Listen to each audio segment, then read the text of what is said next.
ನಮಸ್ಕಾರ ಸ್ನೇಹಿತರೆ. ಭಾರತ ಮತ್ತೆ ಬಾಂಗ್ಲಾದೇಶ ನಡುವಿನ ಮಹತ್ವದ ಪಂದ್ಯದಲ್ಲಿ ಭಾರತ ತಂಡ ಭರ್ಜರಿಯಾಗಿ ಗೆದ್ದ ನಂತರ ಬಿಡುಗಡೆಯಾಯಿತು T20 ವಿಶ್ವಕಪ್ ನ ಹೊಸ ಪಾಯಿಂಟ್ಸ್ ಟೇಬಲ್. ಗೆದ್ದ ನಂತರ ಭಾರತ ತಂಡಕ್ಕೆ ಆಯಿತು ಪಾಯಿಂಟ್ಸ್ ಟೇಬಲ್ ನಲ್ಲಿ ದೊಡ್ಡ ಲಾಭ.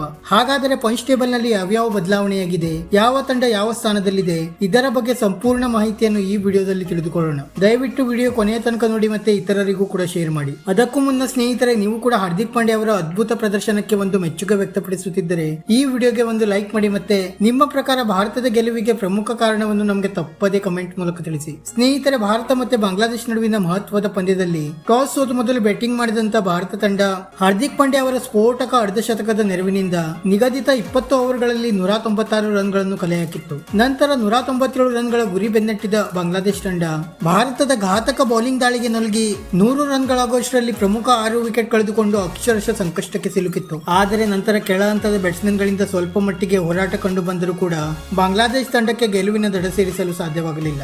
ಮತ್ತೆ ಭಾರತ ತಂಡ ಈ ಪಂದ್ಯವನ್ನು ಭರ್ಜರಿಯಾಗಿ ಗೆದ್ದ ನಂತರ T20 ವಿಶ್ವಕಪ್ ನ ಸೂಪರ್ 8 ಹಂತದ ಪಾಯಿಂಟ್ಸ್ ಟೇಬಲ್ ಕಡೆಗೆ ನೋಡುವುದಾದರೆ ಸದ್ಯ ಗ್ರೂಪ್ 2 ನಲ್ಲಿ ಸೌತ್ ಆಫ್ರಿಕಾ ತಂಡ ಆಡಿದ 2 ಪಂದ್ಯದಲ್ಲಿ ಗೆದ್ದು 4 ಅಂಕದೊಂದಿಗೆ ಮೊದಲ ಸ್ಥಾನದಲ್ಲಿದ್ದರೆ, ವೆಸ್ಟ್ ಇಂಡೀಸ್ ತಂಡ 2 ಪಂದ್ಯವನ್ನು ಆಡಿ 1ರಲ್ಲಿ ಗೆದ್ದು ಮತ್ತೆ 1ರಲ್ಲಿ ಸೋತು 2 ಅಂಕದೊಂದಿಗೆ 2ನೇ ಸ್ಥಾನದಲ್ಲಿದೆ. ಮತ್ತೆ ಇಂಗ್ಲೆಂಡ್ ತಂಡವು ಕೂಡ 2 ಪಂದ್ಯವನ್ನು ಆಡಿ 1ರಲ್ಲಿ ಗೆದ್ದು ಮತ್ತೆ 1ರಲ್ಲಿ ಸೋತು 2 ಅಂಕದೊಂದಿಗೆ 3ನೇ ಸ್ಥಾನದಲ್ಲಿದ್ದರೆ, ಅಮೆರಿಕ ತಂಡ ಆಡಿದ 2 ಪಂದ್ಯದಲ್ಲಿ ಸೋತು ಈಗಾಗಲೇ T20 ವಿಶ್ವಕಪ್ ನಿಂದ ಹೊರಬಿದ್ದಿದೆ.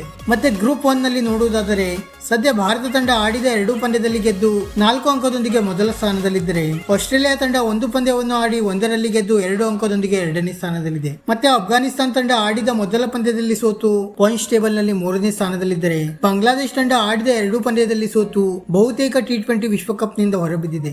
ಸ್ನೇಹಿತರೆ, ಇಂದು ಆಸ್ಟ್ರೇಲಿಯಾ ಮತ್ತೆ ಅಫ್ಘಾನಿಸ್ತಾನ ನಡುವೆ ಮಹತ್ವದ ಪಂದ್ಯ ನಡೆಯಲಿದ್ದು, ಈ ಪಂದ್ಯದಲ್ಲಿ ಆಸ್ಟ್ರೇಲಿಯಾ ಗೆದ್ದು ಬೀಗಿದ್ದರೆ ಭಾರತ ಮತ್ತೆ ಆಸ್ಟ್ರೇಲಿಯಾ 2 ತಂಡಗಳು ನೇರವಾಗಿ ಸೆಮಿಫೈನಲ್ ಹಂತಕ್ಕೆ ಪ್ರವೇಶ ಪಡೆಯಲಿವೆ. ಕಳೆದ ಬಾರಿಯೂ ಕೂಡ ಭಾರತ ತಂಡ ಏಕದಿನ ವಿಶ್ವಕಪ್ ನಲ್ಲಿ ಅನ್ಬಿಟನ್ ತಂಡವಾಗಿ ಸೆಮಿಫೈನಲ್ ಹಂತಕ್ಕೆ ಪ್ರವೇಶ ಪಡೆದಿತ್ತು. ಆದರೆ ಈ ಬಾರಿಯೂ ಕೂಡ T20 ವಿಶ್ವಕಪ್ ನಲ್ಲಿ ಭಾರತ ತಂಡ ಯಾವುದೇ ಪಂದ್ಯವನ್ನು ಸೋಲದೆ ನೇರವಾಗಿ ಸೆಮಿಫೈನಲ್ ಹಂತಕ್ಕೆ ಪ್ರವೇಶ ಪಡೆಯುತ್ತಿದ್ದು, ಸೆಮಿಫೈನಲ್ ಹಂತದಲ್ಲಿ ಭಾರತ ಗೆದ್ದು ಬೀಗಲು ಯಶಸ್ವಿಯಾಗುತ್ತಾ ಎಂದು ಕಾದು ನೋಡಬೇಕಾಗಿದೆ. ವಿಡಿಯೋ ಇಷ್ಟ ಆಗಿದ್ದರೆ ಲೈಕ್ ಮಾಡಿ ಮತ್ತೆ ಚಾನೆಲ್ ಅನ್ನು ಸಬ್ಸ್ಕ್ರೈಬ್ ಮಾಡಲು ಮರೆಯಬೇಡಿ.